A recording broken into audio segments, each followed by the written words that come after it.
देखिए, 10 तरह के कर्म दोष के बाद आज जो है नारी संग से भी 10 हानियां होती हैं जीव को। तो नारी संग के ऊपर जो है आज विचार करते हैं। क्षत्रिय संग की करे कामना, तो आए 10 गुण हानि। इसीलिए क्षत्रिय सप्रस माना, सभी दुखों की खानी।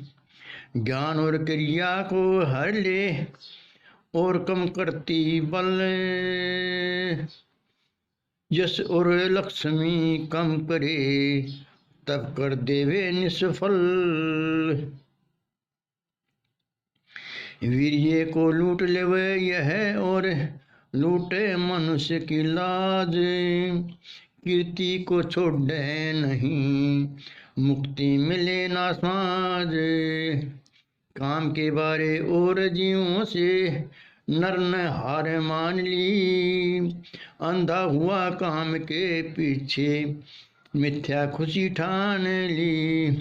रामदास के ब्रह्मचर्य का पालन करना चाहिए। निज पर दया और पर दया, करे सोई नर सराइए। तो देखिए, 10 गुण हानि कौन सी होती हैं कि इसके संग से ज्ञान और क्रिया को हर लेती है, और सभी तरह के बल कम कर देती है। यश और लक्ष्मी भी नहीं रहते फिर साथ में, और जो तप किया था वो तप भी निष्फल हो जाता है।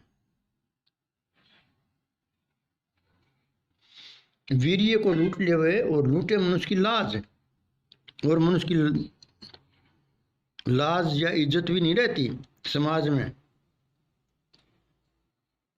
क्यों? वो व्यभिचारी की उसमें आ जाता है श्रेणी में। और कीर्ति को छोड़े नहीं, मुक्ति मिले ना समाज, और समाज से भी मुक्ति नहीं मिलती। सभी जिधर जाएगा उधर ही जो है उसको बुरी नजर से देखेंगे। इसीलिए जो है हमें अपने जीवन को संयम से बिताना चाहिए। तुलसीदास ने भी कहा है, परनारी पैनी छुरी। जो परनारी है वो पैनी छुरी है, तो इससे बच के रहना चाहिए। माया रूप सदा से मोहक, नारी रूप सदा से मोहक। माया का कलाकंद है, आज बड़ों बड़ों को जेल दिखा दी, वही बोलती बंद है। ये सभी आपके सामने हैं। जो अपने आप को बड़े बड़े गुरु मानते थे, वो पहले भी ऋषि मुनि महात्मा इस नारी के चक्कर में अपना तप बल खराब कर दिया करते थे।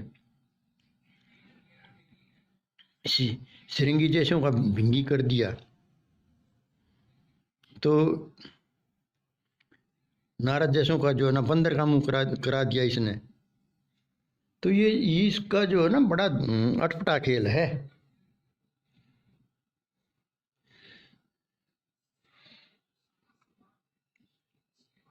अन्य जीव जो हैं वो हमसे कई गुना अच्छे हैं इस मामले में। वो केवल वंशवृद्धि को चलाते हैं, उन्होंने इसको भोग विलास का साधन नहीं बनाया। वो इसमें कोई खुशी आनंद नहीं देखते। हाँ, वो अपनी वंशवृद्धि के लिए इसका उपयोग करते हैं। लेकिन ये मानव योनि, ये अंधा होके इसके पीछे लगा रहता है।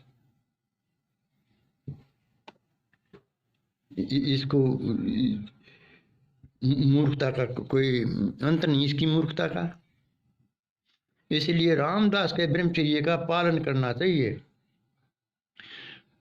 परजीव को और निज जीव पर, वो जो भी है हमसे और कोई परजीव है, उससे भी जो है दया करनी चाहिए, क्योंकि कितने ही जीव जो है वो काल के ग्रास में चले जाते हैं। कोई एक ही जीव तो वो कामयाब होता है और सभी जीव के भांग के बाढ़ है। तो इसलिए जो है हमें जो है संयम से काम लेना चाहिए और इसको वंशवृद्धि के लिए ही उपयोग में करना चाहिए, नहीं तो हमें ब्रह्मचर्य का पालन करना चाहिए। ज्ञान की सीमा और महिमा न कोई कथ कह पाया है, रामदास हुए दया गुरु की 8 9 10 का बोध कराया है। तो हमने इस पीछे जो है 8 9 10 का जो है वो बोध गुरु जी की कृपा से कर पाए हैं। आगे फिर देखिए, पिंड और ब्रह्मांड ज्ञान की इन्हें बानगी मानिए, बड़े बड़े बहुत कथ कहे गए, हमें तो उनमें लघुतम जानिए। बड़े बड़े ऋषि महात्मा संत जो है पिंड और ब्रह्मांड ज्ञान की हमारा तक ज्ञान जो है उनके सामने बानगी सी है। वो बड़े बड़े महर्षि संत बहुत कथ कह गए, हमें तो उनमें सबसे लघु सबसे छोटा मानिए। हम तो आपसे भी निम्न दर्जे के आदमी मानिए हमें तो अब ये 10 तक की संख्या जो है, शून्य से 10 तक की संख्या का बोध आपने सुना, इसे ध्यान से अपने जीवन में ढालिए और सफलता को प्राप्त कीजिए और आनंद लीजिए। आनंद ही जीव का लक्ष्य है।